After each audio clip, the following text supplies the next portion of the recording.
Andersen's Fairy Tales by Hans Christian Andersen. Narrated by Thirstywater. The Emperor's New Clothes. Many years ago, there was an emperor who was so excessively fond of new clothes that he spent all his money in dress. He did not trouble himself in the least about his soldiers, nor did he care to go either to the theater or the chase, except for the opportunities then afforded him for displaying his new clothes. He had a different suit for each hour of the day, and as of any other king or emperor, one is accustomed to say he is sitting in council, it was always said of him, the emperor is sitting in his wardrobe. Time passed merrily in the large town which was his capital. Strangers arrived every day at the court. One day, two rogues, calling themselves weavers, made their appearance. They gave out that they knew how to weave stuffs of the most beautiful colors and elaborate patterns, the clothes manufactured from which should have the wonderful property of remaining invisible to everyone who was unfit for the office he held, or who was extraordinarily simple in character. "These must, indeed, be splendid clothes," thought the emperor. "Had I such a suit, I might at once find out what men in my realms are unfit for their office, and also be able to distinguish the wise from the foolish. This stuff must be woven for me immediately." And he caused large sums of money to be given to both the weavers in order that they might begin their work directly. So the two pretended weavers set up two looms and affected to work very busily, though, in reality, they did nothing at all. They asked for the most delicate silk and the purest gold thread, put both into their own knapsacks, and then continued their pretended work at the empty looms until late at night. "I should like to know how the weavers are getting on with my cloth," said the emperor to himself, after some little time had elapsed. He was, however, rather embarrassed when he remembered that a simpleton, or one unfit for his office, would be unable to see the manufacture. To be sure, he thought he had nothing to risk in his own person, but yet he would prefer sending somebody else to bring him intelligence about the weavers and their work before he troubled himself in the affair. All the people throughout the city had heard of the wonderful property the cloth was to possess, and all were anxious to learn how wise or how ignorant their neighbors might prove to be. "I will send my faithful old minister to the weavers," said the emperor at last, after some deliberation. "He will be best able to see how the cloth looks, for he is a man of sense, and no one can be more suitable for his office than he is." So the faithful old minister went into the hall, where the knaves were working with all their might at their empty looms. "What can be the meaning of this?" thought the old man, opening his eyes very wide. "I cannot discover the least bit of thread on the looms." However, he did not express his thoughts aloud. The impostors requested him very courteously to be so good as to come nearer their looms, and then asked him whether the design pleased him and whether the colors were not very beautiful, at the same time pointing to the empty frames. The poor old minister looked and looked. He could not discover anything on the looms for a very good reason, viz., there was nothing there. "What?" thought he again. "Is it possible that I am a simpleton? I've never thought so myself, and no one must know it now if I am so. Can it be that I am unfit for my office? No, that must not be said either. I will never confess that I could not see the stuff." "Well, Sir Minister," said one of the knaves, still pretending to work, "you do not say whether the stuff pleases you." "Oh, it is excellent," replied the old minister, looking at the loom through his spectacles. "This pattern and the colors, yes, I will tell the emperor without delay how very beautiful I think them."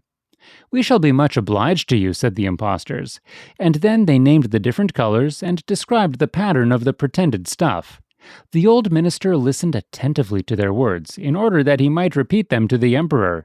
And then the knaves asked for more silk and gold, saying that it was necessary to complete what they had begun. However, they put all that was given them into their knapsacks, and continued to work with as much apparent diligence as before at their empty looms. The emperor now sent another officer of his court to see how the men were getting on, and to ascertain whether the cloth would soon be ready. It was just the same with this gentleman as with the minister. He surveyed the looms on all sides, but could see nothing at all but the empty frames. "Does not the stuff appear as beautiful to you as it did to my lord the minister?" asked the impostors of the emperor's second ambassador, at the same time making the same gestures as before and talking of the design and colors which were not there. "I certainly am not stupid," thought the messenger. "It must be that I am not fit for my good, profitable office. That is very odd. However, no one shall know anything about it." And accordingly, he praised the stuff he could not see and declared that he was delighted with both colors and patterns. "Indeed, please your imperial majesty," said he to his sovereign when he returned, "the cloth which the weavers are preparing is extraordinarily magnificent." The whole city was talking of the splendid cloth which the emperor had ordered to be woven at his own expense. And now the emperor himself wished to see the costly manufacture while it was still in the loom. Accompanied by a select number of officers of the court, among whom were the two honest men who had already admired the cloth, he went to the crafty impostors, who, as soon as they were aware of the emperor's approach, went on working more diligently than ever, although they still did not pass a single thread through the looms. "Is not the work absolutely magnificent?" said the two officers of the crown already mentioned. "If your majesty will only be pleased to look at it. What a splendid design! What glorious colors!" And at the same time they pointed to the empty frames, for they imagined that everyone else could see this exquisite piece of workmanship. "How is this?" said the emperor to himself. "I can see nothing. This is indeed a terrible affair. Am I a simpleton, or am I unfit to be an emperor? That would be the worst thing that could happen. Oh, the cloth is charming," said he aloud. "It has my complete approbation." And he smiled most graciously and looked closely at the empty looms, for on no account would he say that he could not see what two of the officers of his court had praised so much. All his retinue now strained their eyes, hoping to discover something on the looms, but they could see no more than the others. Nevertheless, they all exclaimed, "Oh, how beautiful!" and advised His Majesty to have some new clothes made from this splendid material for the approaching procession. "Magnificent! Charming! Excellent!" resounded on all sides, and everyone was uncommonly gay. The emperor shared in the general satisfaction and presented the impostors with the riband of an order of knighthood, to be worn in their buttonholes, and the title of gentlemen weavers. The rogues sat up the whole of the night before the day on which the procession was to take place, and had 16 lights burning, so that everyone might see how anxious they were to finish the emperor's new suit. They pretended to roll the cloth off the looms, cut the air with their scissors, and sewed with needles without any thread in them. "See," cried they at last, "the emperor's new clothes are ready." And now the emperor, with all the grandees of his court, came to the weavers, and the rogues raised their arms, as if in the act of holding something up, saying, "Here are your majesty's trousers, here is the scarf, here is the mantle. The whole suit is as light as a cobweb. One might fancy one has nothing at all on when dressed in it. That, however, is the great virtue of this delicate cloth." "Yes, indeed," said all the courtiers, although not one of them could see anything of this exquisite manufacture. "If your imperial majesty will be graciously pleased to take off your clothes, we will fit on the new suit in front of the looking-glass." The emperor was accordingly undressed, and the rogues pretended to array him in his new suit, the emperor turning around from side to side before the looking-glass. "How splendid His Majesty looks in his new clothes, and how well they fit!" everyone cried out. "What a design! What colors! These are indeed royal robes!"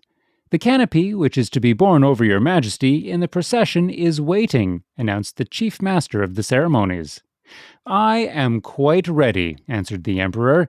"Do my new clothes fit well?" asked he, turning himself round again before the looking-glass in order that he might appear to be examining his handsome suit.